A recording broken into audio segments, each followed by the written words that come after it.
Hey guys, this is Kong. I'm back again. Today I'm gonna be doing a movie review about Moana.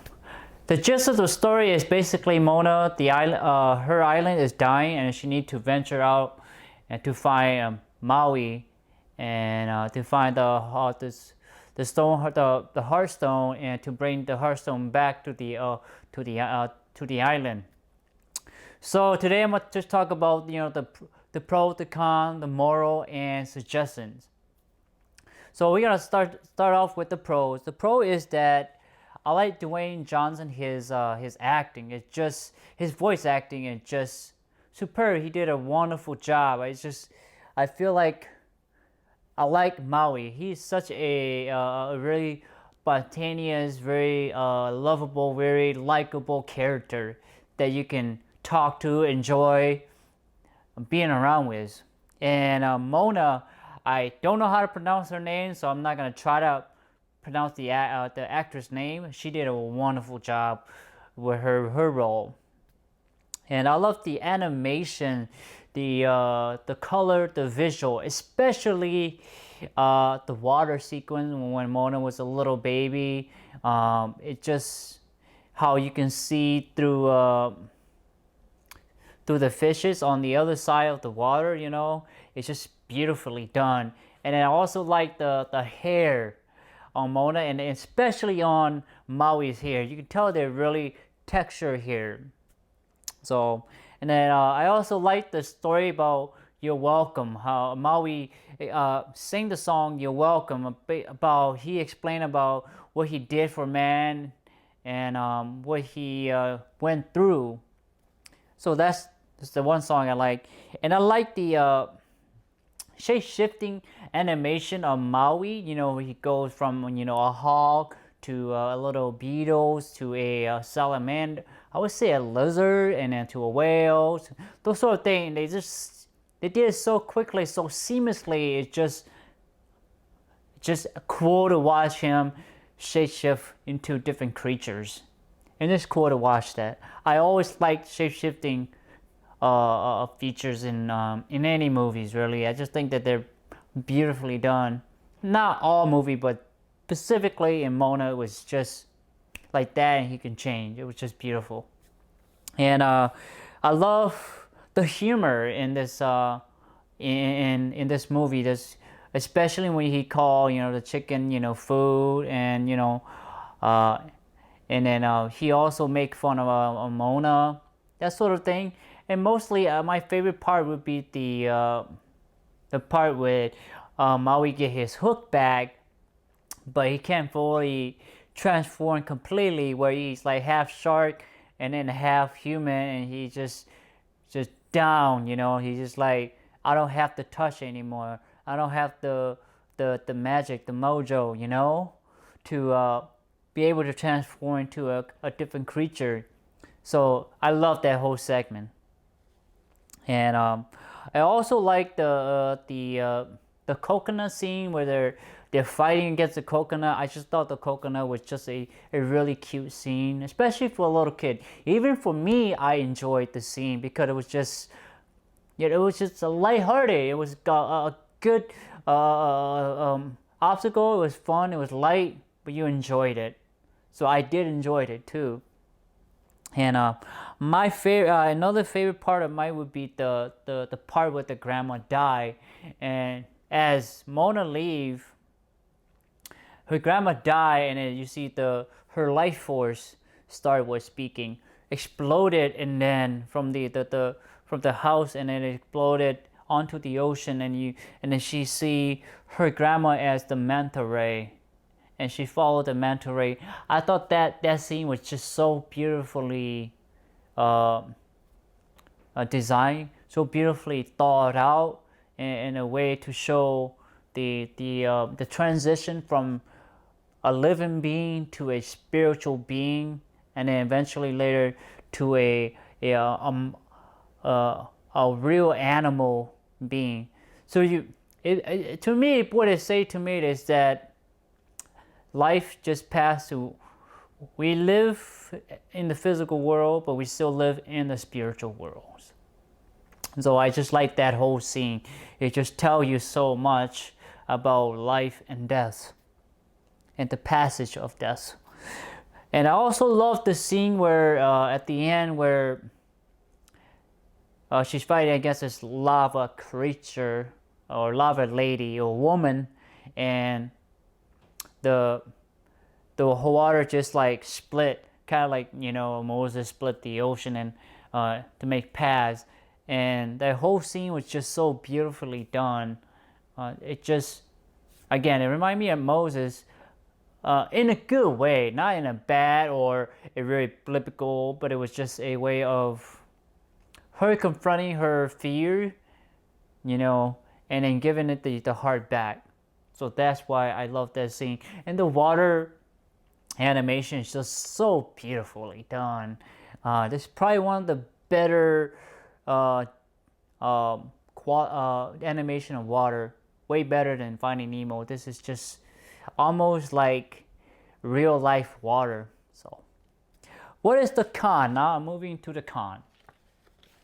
What are the con? The con is basically there's the lack of villain, you know, for Moana and Maui to fight.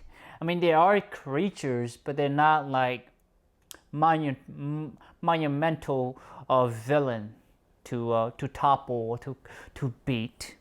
And there isn't not much at stake for Moana. I mean, yes, we did see that the island is dying, you know, maybe so that's the thing that I kind of wish she had more at stake for Moana, and we already know what's at stake for Maui, so we need to know more for Moana. We do get to see it, but not as much. It's not emphasized enough.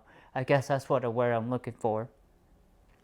And I feel like they try to push Moana as a princess, you know, because Disney is for princess and princess, and that sort of thing. I rather much like it to be a solo character driven. She can have love interest, but it can be like just hint of interest, not specifically love interest, but hints of it. I would like to see that. And so the princess push, you felt the push, but it was fine in the movie. I was like, you know, sure, she's a prince of the chieftain, yada yada yada. I buy it, yeah.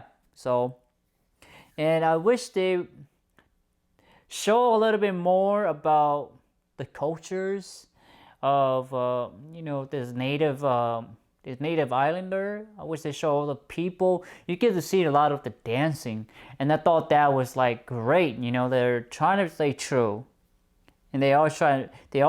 So, and another lack of con would be you don't really see Mona struggle.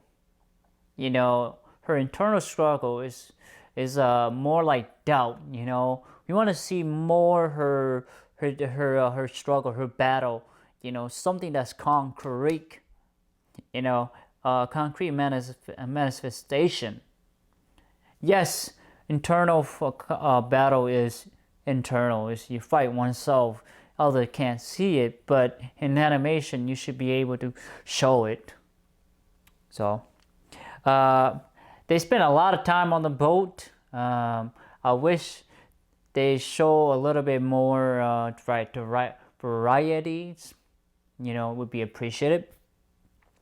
So the moral of this movie would be, 1, to follow your true calling. Well, whatever that may be, whether that be in career, whether that be love, whether that be a simple task, whether that's something you believe in. And 2 is to never doubt yourself. When you doubt yourself, that is when you're not in your full potential, or you're not enjoying the full fruit of life, so to speak. When you doubt yourself, you are pushing yourself down. That's how I see it. So that's what I've drawn from this movie, that to never doubt yourself and to push forward. Suggestion I would make to the director and the writer would be make Mona have more a stake. You know, that show her that she has something to lose, even if to show that her island is halfway destroyed. Give us that stake that we know that okay, she have to do something. She have to leave the island to go and find Maui, and go and find this island, and give us a villain in this story. Of some sort of form. It could be a creature. It can be something, but it has to be a villain that is, in a way, blocking the road or blocking the journey. You know, who has some kind of intelligence, so to speak. And I would say make the scene more climatic. There isn't really any climatic in this movie that I can tell. There probably is, but I just can't pinpoint it. But need to be more climatic. It felt a little flat at some time, and I think the ending need to be more rewarding to the audience, or more rewarding to the character too. For example, I was thinking of a way to have her win the heart of the lava, was where she could be like, you know, hands out, and then the lava woman kills her, but then the ocean came back and revive her, or attempt to revive her, and show that she was just delivering the heart of the stone to the lava lady.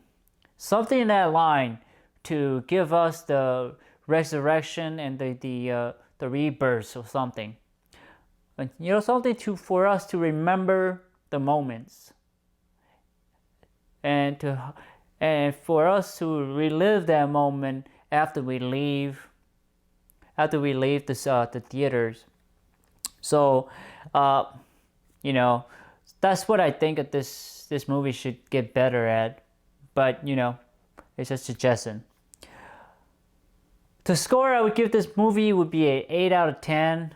The reason is that because, you know, I love animation, I love cartoons, and I love some of the Disney work. And this was definitely a different set of movies. And I appreciate having a female role, and then a supporting role as if, you know, for Dwayne Johnson. So again, I give this 8 out of 10. I would definitely watch it in a theater. I would definitely buy it in Blu-ray, because I believe it is probably one of the not the great but enjoyable movie to watch, especially with Dwayne Johnson's voice acting. It's just, he did a really great job. I hope to see a sequels. Maybe about Maui, maybe about Mona's journey. Maybe they can make a sequels, maybe one about Maui, one about Mona. Who knows? But again, this is an 8 out of 10 movie. You should go watch it, and you will laugh. I guarantee you that. Thank you guys for watching my videos. Please like, thumbs up, share it, subscribe to my YouTube channel, because it will help me a lot. Thank you for your time and effort. Take care, guys.